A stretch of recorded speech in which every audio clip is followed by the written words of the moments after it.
Tout s'est très bien passé. Bon, c'était la dernière avant la prépa, etc., qui a lieu cet été. Mais on avait bien moins de pression. Puis voilà, on a fini en beauté, je dirais, par cette victoire, et tout le monde était satisfait et content de ce parcours. Je trouve de mieux en mieux mes repères, etc. Ça fait la 3e fenêtre que je fais. Donc toujours un plaisir de porter ce maillot France, et pour moi c'est très bien passé. Si je fais ces fenêtres-là, c'est pour aller jusqu'au bout. Même si Vincent nous a dit dès le début que voilà, il y aura forcément des déçus, tout le monde ne fera pas partie de la liste. Mais moi je sais que j'ai une carte à jouer. Je sais que vraiment, malgré mon jeune âge, entre parenthèses, je peux vraiment être productif sur le terrain.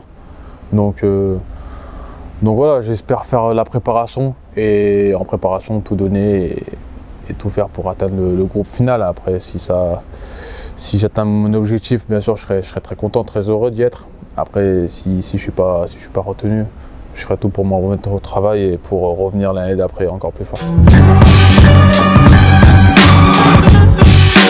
Bien sûr, quand tu es leader, que ce soit en Coupe d'Europe ou en championnat, il y a un moment dans l'année où il y aura un coup de moins bien.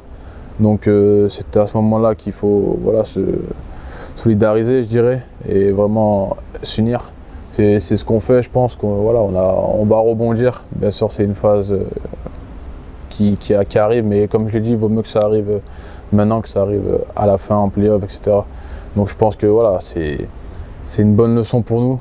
C'est une bonne leçon, et ça va nous aider à surmonter tout ça. Exigeant. Les joueurs, quand ils jouent pour lui, je pense qu'ils se donnent à fond. Il a ce truc qui fait que tous ces joueurs sont prêts à mourir sur le terrain pour lui. Vraiment, ce qu'il nous transmet, c'est vraiment d'être vraiment le plus constant possible et le plus exigeant sur le terrain. Et c'est ce qu'on fait, c'est ce qu'on essaie de faire. Et voilà, si tu fais la moindre erreur, je pense que il te le fait comprendre, et tu fais tout pour ne pas la reproduire. Donc vraiment, il a apporté cette exigence qu'on n'avait pas assez, je pense, les années précédentes. J'apporte de plus en plus à l'équipe des deux côtés du terrain, bien sûr. Et je sais que j'aime être polyvalent, pouvoir être une menace aussi bien à l'extérieur qu'à l'intérieur. Et je sais que j'ai toujours eu de bonnes mains, etc. J'essaie de développer mon tir d'année en année, et d'être polyvalent aussi en défense, de pouvoir switcher beaucoup. Et je pense que c'est ce qui apporte le plus aux équipes du basket moderne. Je dirais Barcelone. Barcelone, bien sûr, par l'histoire du club, par le climat, etc.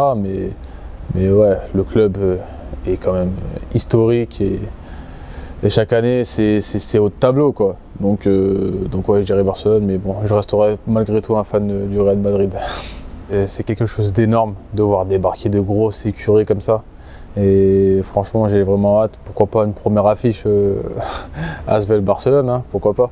Mais je pense que ça va être une très grosse année l'année prochaine, et j'ai hâte.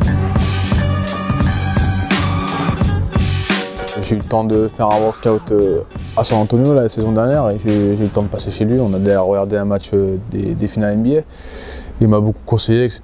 Il m'a dit que j'avais le profil pour y être. Ils aiment la polyvalence, etc. Même si je suis un peu undersize, mais bon, eux, ils aiment faire jouer sur plusieurs postes, etc.